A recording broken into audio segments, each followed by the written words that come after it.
You'll be staying home during our family trip because it's not enjoyable when outsiders are around. As for souvenirs, if I remember, I suppose I could bring you something. Came the triumphant voice of my mother-in-law over the phone. I was supposed to go on this trip with my in-laws and my husband. Yet, here I was, left behind. Ever since we got married, my mother-in-law, who dotes on her son, never lets a day go by without making a snide remark or nagging me. Stay at home. That's going to be a problem. Upon hearing my response, my mother-in-law laughed as if mocking me. Is that a problem? Poor you. Just think of it as punishment for not listening to my advice. The phone line went dead abruptly. A problem. Not me, but you guys, right? My name is Jessica. A 30-year-old working housewife. I manage household chores and work part-time at the local supermarket. It's been 3 years since I married my husband, Mike. Mike was a co-worker at the company I used to work for. Although we belonged to different departments, we were on the same floor and often chatted even before we started dating. What brought us closer was a year-end party at the office. At this cross-departmental gathering, I happened to sit next to Mike. We were already close, so our conversation flowed as usual. Mike excused himself to go to the bathroom at one point, and I was left listening to the lively chatter of the group next to us. That's when a drunken boss from another department started to bother me, persistently urging me to drink more. Not sure how to respond, as he was a boss I rarely dealt with, Mike returned from the bathroom just in time. He glanced at me and the boss, then calmly placed his hands on the boss's shoulders and led him away to another table. After a while, Mike returned to our table alone and asked me, "That guy really can't handle his alcohol, can he? Are you okay?" That was when I began to see Mike in a different light, and I confessed my feelings first, which led to our relationship. Our relationship progressed smoothly from there, and we got married 3 years ago. While we don't have children yet, our relationship as a married couple is solid. Despite the fulfillment of our married life, there is one issue that troubles me. That is my mother-in-law, with whom we are living. Currently, Mike and I are living in his parents' house. When we first got married, we lived in an apartment, but there was a fire in the neighboring unit, and our apartment was also flooded due to the water used in the firefighting effort. We had no choice but to evacuate as the apartment was uninhabitable. We were at a loss about where to go while the apartment was being repaired when Mike's mother offered, "Why don't you two stay at our place?" We took up her offer and decided to live with Mike's parents. We were grateful for their offer at the time. The problem started after we moved in. Although she occasionally made snide comments even before, I had accepted them because of her deep love for Mike. However, after we started living together, the intensity of her nagging increased. For instance, one weekend. It happened as I was enjoying a cup of coffee in the living room after finishing all the housework. My mother-in-law, who had been out, came home and immediately started bustling about the house. Then she came up to me and said, "Jessica, your cleaning is too sloppy. You need to spend more time on it and put some gratitude into it for your hard-working husband. As his wife, it's your duty to support him. I can't believe you can't even do this much. You're failing as a wife. If you're unhappy, then leave. Right now." To be honest, I thought, here we go again. I've been told the same thing almost every day. After all, the only reason she let us live together is because she wanted to live with her son Mike again, and my presence as a wife is probably nothing more than an annoyance to her. Mom, please don't be so hard on Jessica. Well, there is some truth to what you're saying. Even if she's working part-time, slacking off on housework isn't good. More often than not, Mike tends to side with his mother. While it's not wrong to value his biological mother, I sometimes wish he would stick up for me, his wife. In fact, it's not my intention to neglect house chores. Despite working 4 days a week, even if it's for a short time, I've never once neglected my duties of managing the household chores for our family of 4. This remains true even when I'm not feeling well. On the other hand, my mother-in-law, although a housewife, is out and about having fun almost every day. Since we started living together, I've never seen her do any household chores. However, given that we're living under her roof, I can't openly complain. In this awkward environment, I just kept my patience. Then one day, something unusual happened. Mike suggested that we should go on a trip, just the two of us. Why don't we go to a spa resort next month? The busy season has ended, and I have to take some annual leave. If I'm going to take a break, I thought it would be nice to relax somewhere. A spa, huh? Sounds great.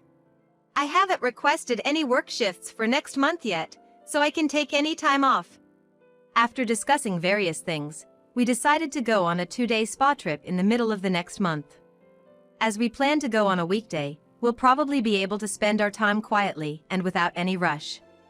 I was so excited and couldn't hold back. I kept gathering information about our destination whenever I had time. And just when I thought we should start booking our stay, my mother-in-law started to say something outrageous. Jessica, I heard you're going on a trip with Mike. Why didn't you tell me? To be honest, I was afraid she would say something like I'm going too, if she found out. But I couldn't say that, so as I was fumbling for words, my mother-in-law sighed in exasperation. Then she said exactly what I was afraid she would. Next month is the anniversary of my husband and me. I'd love to celebrate with a family trip. I think a luxurious hotel would be nice. Like a child, my mother-in-law started to throw a tantrum about wanting to go. Of course, I don't want to go on a trip with my mother-in-law at all. But this time, Mike and I were thinking of going by ourselves. How about we go together next time? I tried to be as accommodating as possible in my response. But my mother-in-law wouldn't back down. It's not the same if it's not this time. It's our anniversary celebration. If that's the case, she should just go with her husband. Just as I was about to say that, Mike came home from work. Mike, welcome home. I was just talking to Jessica about the trip. Oh, I can't wait. My mother-in-law, already excited to go, started to express her wishes. And Mike seemed to agree with her. I wondered who let the cat out of the bag about the trip, but with the way things were going, it was probably Mike who told my mother-in-law. Noticing my gaze, Mike looked a little uncomfortable. Mom's really looking forward to it, so let's postpone our trip for another time. It'll be even more fun if we all go together. From the way Mike was talking, it seemed like he'd already decided we were all going on the trip. Then my father-in-law joined in, saying, "A vacation, huh? Sounds like fun." With that, it became impossible for me to refuse going on this trip with the four of us. All right, next time, it's just gonna be the two of us, promise. Although reluctant, I agreed, and Mike gave me a look of relief. I wasn't quite satisfied, but there was nothing I could do about it at this point. At the very least, I decided I would be the one to choose the sightseeing spots we wanted to visit and the local dishes we wanted to eat, so I took on the task of making all the hotel reservations and planning the sightseeing schedule. My mother-in-law dislikes making such preparations, so my suggestions went through without a hitch. Then came the day of the trip.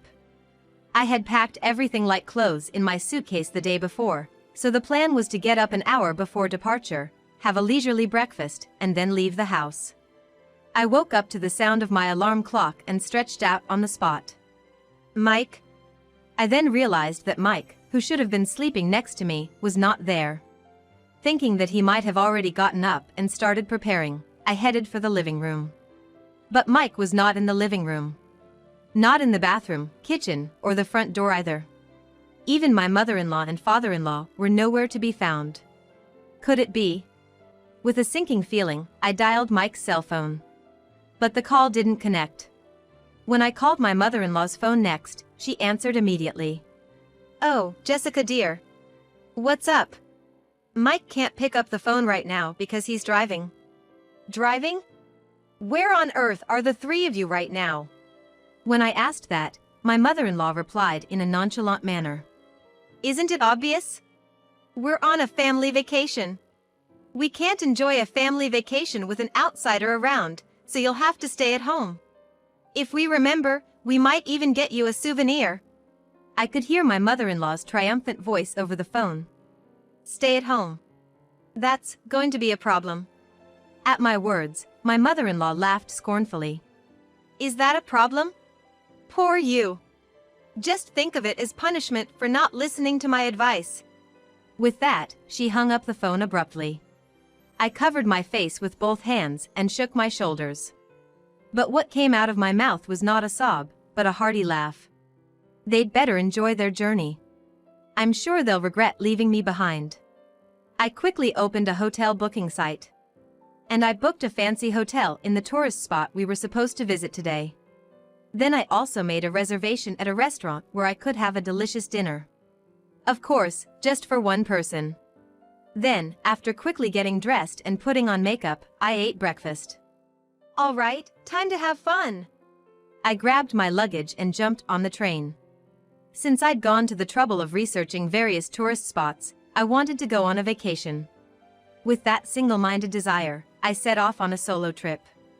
It's a small tourist spot, so I might run into Mike and in-laws, but I'm not bothered. After all, they're the ones at fault. As I was thinking about this, the train finally reached its destination. From this point on, I'll forget about my mother-in-law and Mike and enjoy myself to the fullest. With that in mind, I walked into a quaint boutique I spotted, had tea in a trendy cafe, and mingled with the locals, thoroughly enjoying my trip. And as the day turned into night, it was finally time to check in. The hotel I'd booked was among the top luxury hotels in this area. I thought I needed to do something as drastic as this to refresh myself. As I passed through the automatic hotel doors, heading towards the check-in counter, I heard a woman's loud voice. "Why can't we stay here? We're willing to pay." Looking closer, it was my mother-in-law causing the commotion. Of course they wouldn't be able to stay as this wasn't the hotel I had booked for the four of us. Observing from a safe distance, I noticed Mike spotted me as he exclaimed, "Hey! Jessica! What's going on? We couldn't stay at the hotel you had booked, so we had to find another hotel, and they're full." As he approached me aggressively, my mother-in-law did the same. Her face was turning beet red with anger. "Well, that's expected. After all, they won't hand over the keys unless the person who made the reservation is present. It's a security measure. I did warn you, didn't I?" At this point, they finally seemed to realize their foolishness, exchanging glances in utter disbelief. Just as they were about to create more ruckus, several hotel staff members rushed over. The sight of my mother-in-law being gently but firmly escorted out of the hotel was quite comical. "Remember this. We will stay in a place far more luxurious than this hotel." Feeling somewhat relieved, I decided to check into the hotel, leaving my accommodation-less mother-in-law and Mike behind. After completing the check-in process, I was escorted to my room. With its clean decor and luxurious interior, I felt as though I was in a dream. Once I put down my luggage, I decided to explore the hotel. After strolling around the hotel for a while, I returned to the check-in lobby. Guests keep coming in. I sat on the sofa in the lobby and was spaced out for a while when a pair of young women sat next to me. The two were excited, exchanging their impressions of the hotel. And they started to talk about something interesting. "Hey, do you know? It's about the hotel near the station. There's a very bad rumor about it. Apparently, you can hear hallucinations in the second-floor room and all your belongings get stolen. Not only that, but it seems there was even a case where someone died. And no one knows who's responsible to this day. We're lucky to be staying here, aren't we? Is that true? But why hasn't anyone been arrested? You would call the police in such a case, wouldn't you? Well, there are rumors that the hotel staff are in on it too. So scary." What a dangerous story. When I casually looked at the time, it was almost time for my dinner reservation. I stood up in a hurry and rushed to the restaurant. I'm so satisfied. After enjoying the dinner, I returned to the hotel. I took a bath, changed into my pajamas, and was watching TV when my smartphone alerted me to an incoming call. "Hello. We found a hotel we can stay in. It's super comfortable. Too bad you can't stay here with us. Well, we'll enjoy it twice as much for you, so no worries." It was from my cheerful mother-in-law. Is that so? You're lucky to have found a place to stay on such short notice. When I responded nonchalantly, my mother-in-law continued. "Isn't it? It's quiet and easy to spend time because there are hardly any other guests.